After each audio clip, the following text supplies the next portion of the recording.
Hello everyone, good morning. কেমন আছেন সবাই? আশা করছি সকলে খুব ভালো আছেন, সুস্থ আছেন, আর আমরাও বেশ ভালো আছি। আমার আজকের আরও একটি নতুন ভ্লগে আপনাদের সকলকে স্বাগত জানাই। আজ সোমবার সকাল 8:30 মতো বাজে এখন, আর এখন থেকে আমি আমার আজকের ভ্লগটি শুরু করছি। আশা করছি আমার আজকের ভ্লগটি আপনাদের ভালো লাগবে। আর হ্যাঁ বন্ধুরা, ভ্লগটি স্কিপ না করে সম্পূর্ণ দেখার অনুরোধ রইল আপনাদের কাছে। ভিডিওর শুরুতেই আপনাদের সকলের কাছে ক্ষমা চেয়ে নিচ্ছি, কারণ আজকে আমাদের বাড়িতে একটু পুজো রয়েছে, তো অনেক লোকজন এসেছে, সেজন্য ভিডিওর মধ্যে একটু নয়েজ আসতে পারে, তো সেগুলো আপনারা একটু ইগনোর করবেন। আলুটা এদিকে সেদ্ধ করতে বসিয়ে দিয়েছি, ছোট ছোট করে কেটেছি, তো খুব বেশি সময় লাগবে না। এই তরকারিটা বানানোর জন্য যা যা জিনিসের প্রয়োজন সেগুলোও রেডি করে নিয়েছি। এই যে, খুব বেশি জিনিসের প্রয়োজন নেই, কয়েকটা গোটা ফোড়নের প্রয়োজন, যেমন 5 ফোড়ন, 3টে শুকনো লঙ্কা নিয়েছি 2টো তেজপাতা, আর এই যে অল্প কটা মেথি পাতা। যারা জিরে খেতে পছন্দ করেন তারা জিরে ফোড়নও দিতে পারেন, তবে আমার আবার জিরেটা খুব একটা পছন্দ নয়, শুধুমাত্র আলু ভাজাতেই ভালো লাগে, সেজন্য আমি জিরেটা অ্যাভয়েড করলাম। এই যে একটা মিডিয়াম সাইজের টমেটো ছোট ছোট করে কেটে নিয়েছি, আর এই যে নিয়েছি নুন, হলুদ, আর বাটিতে অল্প একটু তেল। এই আলুর তরকারিটার জন্য খুব বেশি মশলার প্রয়োজন নেই, সেজন্য এটা খুব হেলদিও হয়, আবার এটা কিন্তু কম মশলাতেও খেতেও বেশ ভালো লাগে। আজকে সকালের বাসি কাজকর্ম শেষ করে এসেছি এই যে সকালের মুড়ি খাবারের জন্য একটু নিরামিষ আলুর তরকারি বানানোর জন্য। আজকে সারাটা দিন আমাদের বাড়িতে নিরামিষ খাওয়া হবে, কালকে তো বাড়িতে পুজো রয়েছে, তো সেজন্যই আজকে সারাদিন নিরামিষ খাওয়া হবে। সকালবেলাতেই মা আর সবাই মিলে বাসন টাসন ধুয়ে নিয়েছে, মানে মা আর মামিমা মিলে, আর আমি ওদিকে ঘরের যে সমস্ত কাজগুলি থাকে, ঘর ঝাড় দেওয়া, ঘর মোছা, ওই সমস্ত কাজগুলো কমপ্লিট করে এসেছি এখানে একটু তরকারি বানানোর জন্য। আপনাদেরকে কদিন আগেই বলেছিলাম যে আলুর তরকারির রেসিপিটা শেয়ার করব, তো সেটাই ভাবলাম আপনাদের সাথে শেয়ার করি। আলুর তরকারি বানানোর জন্য কি কি দরকার সেটা তো আপনাদেরকে দেখিয়ে দিলাম। ওদিকে আলুটা প্রায় সেদ্ধই হয়ে গেছে, এদিকে কড়াইয়ে তেল বসিয়ে তেলটা গরম হয়ে যাওয়ার পরে অল্প একটু 5 ফোড়ন, 3টে লঙ্কা, 2টো তেজপাতা, আর এই যে ওগুলো ভেজে নেওয়ার পরে মেথি পাতাটা সবার লাস্টে দিলাম, কারণ মেথি পাতাটা বেশি পুড়ে গেলে আবার ওটা কালো কালো দেখায়, তো সেজন্য। আর তারপরে যখন মশলাগুলো ভাজা হয়ে গেছে, একটা সুন্দর মিষ্টি গন্ধ বেরিয়ে গেছে, তখন এই যে টমেটো কেটে রেখেছিলাম ওগুলো দিয়ে দিলাম, আর এই যে অল্প একটু লবণ দিয়ে ঢাকা দিয়ে দিয়েছি। এরপর এটা যখন ভালোভাবে একটু গলে যাবে, তখন আবার একবার নাড়াচাড়া করে এই যে হলুদটা দিয়ে দেবো। হলুদটা এই তেলের মধ্যে দিলেই কি বলুন তো, কাঁচা গন্ধটা আর আসে না, তবে যদি জল দেওয়ার পরে হলুদটা দেওয়া হয় তখন একটু হলুদের কাঁচা গন্ধ আসে, তাই আপনারা চেষ্টা করবেন হলুদটা কিন্তু এই তেলের মধ্যেই দেওয়ার। যাই হোক, ওদিকে মশলাটা কিন্তু পুরোপুরি রেডি হয়ে গেছে, ওটা আর একটু গলে যাক টমেটোগুলো, ততক্ষণকে এদিকে দেখুন আলুগুলো কিন্তু বেশ ভালোভাবেই সেদ্ধ হয়ে গেছে। এই আলুগুলিকে অর্ধেকের মতো ম্যাশ করে নেব একটু চামচ দিয়ে, আপনারা যাই হোক কিছু দিয়ে করলেই হবে, তো এই চামচটা দিয়ে সুবিধা হচ্ছিল, আমি ওটা দিয়ে করে দিলাম। আর তারপরে দেখুন মশলা তো ওদিকে হয়েই গেছে, ওই মশলার উপরে প্রথমে একটু মতো জলটা দেব, তারপরে এই যে পুরো আলু সমেত জলটা দিয়ে দেবো। এই আলুর তরকারিটা কিন্তু একটু ঝোলঝোলই হয়, তাই আরও একটু জল দিলেও কোনো অসুবিধা নেই। আমি একটু ভালো করে নাড়াচাড়া করে নিলাম, আর ওই যে সসপ্যানটি করে আলুটা সেদ্ধ করলাম, ওই সসপ্যানটিতে তো চারিধারে অনেক আলু লেগে রয়েছে, তো ওটার মধ্যে একটু জল দিয়ে ভালো করে একটু ধুয়ে ওই জলটা আবার দিয়ে দেবো, এতে করে ঝোলটাও বেড়ে যাবে, আর আলু যে কটা লেগেছিল ওগুলোও আর নষ্ট হবে না। এমনিতেও আলুর তরকারিতে একটু বেশি করেই জল দিতে হবে, কারণ ওই আলুর তরকারির ঝোলটাই সবচাইতে বেশি ভালো লাগে খেতে। তরকারিটা দেওয়ার পরে অল্প একটু জলও দিয়ে দিয়েছি, আর এরপর দেখুন একটু ভালো করে যখন ফুটে গেছে, তখন এই যে 1 চামচ থেকে 1.5 চামচ মতো চিনি দিয়ে দিলাম। এই চিনিটা দিলে কি বলুন তো, নুন ঝাল মিষ্টি সমস্তটাই ব্যালেন্স হয়, আর মুড়ির সাথে তো একটু মিষ্টি মিষ্টিটা বেশ ভালোই লাগে খেতে। তো ওটা দেওয়ার পরে দেখুন একটু যখন ফুটে গেছিলো তখন একটু মতো তুলে নিয়েছি, এই যে নুন ঝাল সমস্তটা চেখে নিলাম, সবটা ঠিকঠাকই আছে। আলুটা যেহেতু আগে থেকেই সেদ্ধ করা আছে, তাই খুব বেশি সেদ্ধ করার প্রয়োজন নেই, তবে মশলাটা যাতে একটু মিশে যায় সেরকম একটু ফুটিয়ে নিলেই হবে। ওই 2-3 মিনিট ফুটিয়ে নিলেই এটা ভালোভাবে মশলাটা মিশে যাবে। এই যে হয়ে গেছে, গ্যাস বন্ধ করে দিয়েছি। এরপর একটা চিমটের সাহায্যে কড়াইয়ের সমেত ধরে এই যে বাটির মতো ঢেলে নিচ্ছি। কখনো কখনো নিরামিষের দিনগুলিতে বাড়িতে যদি সেরকম সবজিপাতি না থাকে, তখন কিন্তু একমাত্র আলু দিয়েই এরকম একটা নিরামিষের সুন্দর রেসিপি তৈরি করা যায়। আপনারা বাড়িতে একবার বানিয়ে দেখবেন, আর অবশ্যই আমাকে খেয়ে বলবেন যে এই সিম্পল রেসিপিটা কেমন খেতে লাগলো। চলুন, হয়ে গেছে, বাবাকে এদিকে ডাকতে এলাম। বাবা আর ভাই দেখছি বাইরের এই যে ত্রিপলটা দেওয়া হয়নি সেটা দিয়ে দিচ্ছে। ঘরের ভেতরের যে প্যান্ডেলটি করা হয়েছিল ওটা তো বাইরের লোক করেই দিয়ে গেছিলো, তবে এটা দেওয়া হয়নি, সেটাই দিয়ে দিচ্ছে। এই মুহূর্তে বেশ অনেকটাই সময় পার করে ফেলেছি। এখন দুপুর ওই যে 2-2:30টার মতো বাজবে। আমার হাজব্যান্ড আরে এসেছিল, ওনারা তো পুরো ভিজেই গেছিলো। তো ওই নিয়ে অনেকক্ষণ ধরে মাতামাতি হলো। তারপর দেখুন সবাই মিলে খাবার খেতে বসেছি। আজকে তো আমাদের বাড়িতে নিরামিষ। এই যে হয়েছে পটলের একটু পকোড়া, পোস্ত, পটল ভাজা, ভেন্ডি ভাজা, ডাল। এই মুহূর্তে বেশ অনেকটাই সময় পর এখন সন্ধ্যা হয়ে গেছে। বাড়িতে আজকে সেরকম কোনো কুটুমজন না এলেও আমার শ্বশুরবাড়ির থেকে আমার শ্বশুরমশাই, শাশুড়ি মা, আমার হাজব্যান্ড এবং এসেছেন আমাদের গুরু বাবা। তো ওনাদের সকলের জন্য এই যে অল্প করে চা বানিয়ে নিচ্ছি। বাড়িতে আজকে বেশ অনেকগুলি সদস্য, আমাদের তো মাত্র 3 থেকে 4 জন সদস্য, কিন্তু আজকে বেশ অনেকগুলি সদস্য রয়েছে। তো এই যে সবার জন্য চা বানিয়ে নিয়ে যাচ্ছি। এই যে আমার শ্বশুরমশাই এখানেই বসে রয়েছেন, তো ওনাকে এখানেই দিয়ে দেবো। গুরু বাবাকে তো আগেই চা দিয়ে দিয়েছি, কারণ উনি সুগার ছাড়া চা খান। বাকি যে আরও সদস্যরা রয়েছে ওনাদেরকে বাইরে দিয়ে দিলাম।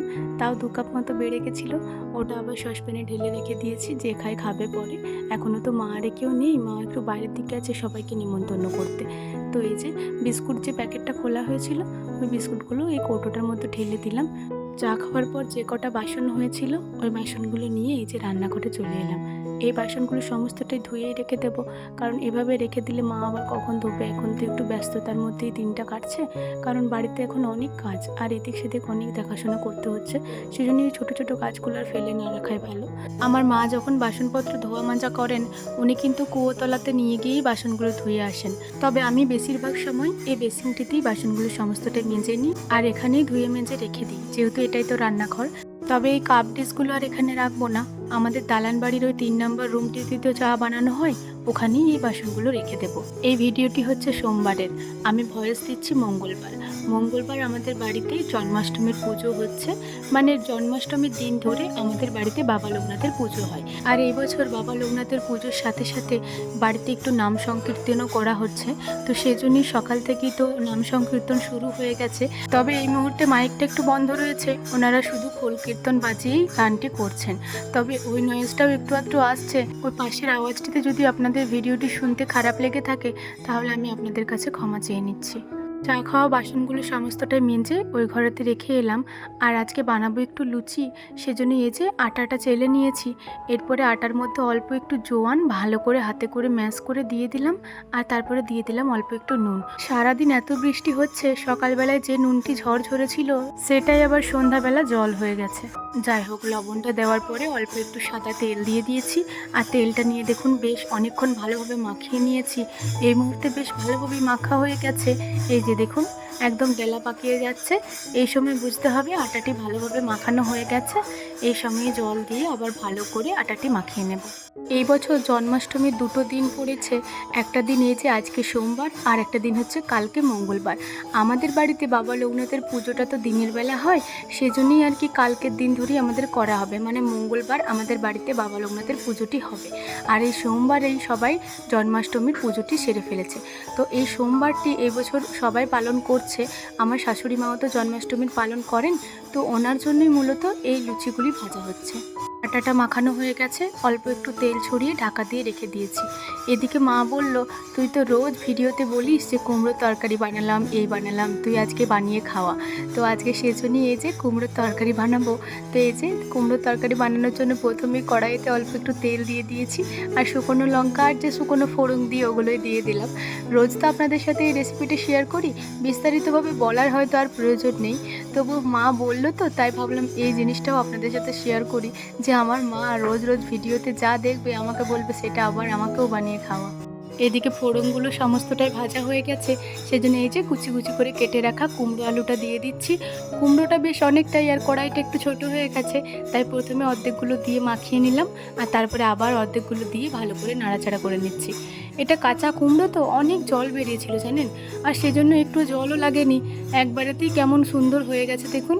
এই যে নুন হলুদও দিয়ে দিয়েছিলাম মাঝে, আর লবণ তো দেওয়াই ছিল, অল্প একটু চিনিও দিয়েছিলাম। হয়ে গেছে, ওদিকে ঢাকা দিয়ে দিয়েছি।